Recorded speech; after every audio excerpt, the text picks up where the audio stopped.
რატომ ლეწავთ მანქანის შუშას? რატომ ლეწავთ მანქანის შუშას?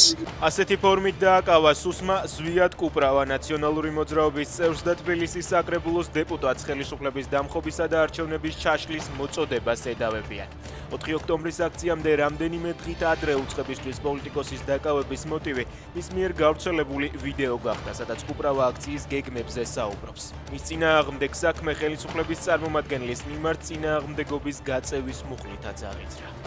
არასრულწლოვნის ადევნების ფაქტზე პოლიციელს პატიმრობა შეეფარდა. ორგანიზაცია საფარის ინფორმაციით არასრულწლოვანთან პოლიციელის სისტემატიური ხასიათის არასასურველ კომუნიკაციას ამყარებდა და გოგოსნების წინააღმდეგ ფიზიკურად ეხებოდა. ბრალდებულს 2-დან 5 წლამდე პატიმრობა ემუქრება. თბილისის საქალაქო სასამართლოში ისევ ევაკუაცია გამოცხადდა. ბოლო ერთ კვირაში ეს სასამართლოებში ევაკუაციის მეოთხე შემთხვევაა. მიზეზი ყველა შემთხვევაში ბომბის არსებობასთან დაკავშირებით მიღებული ინფორმაცია იყო.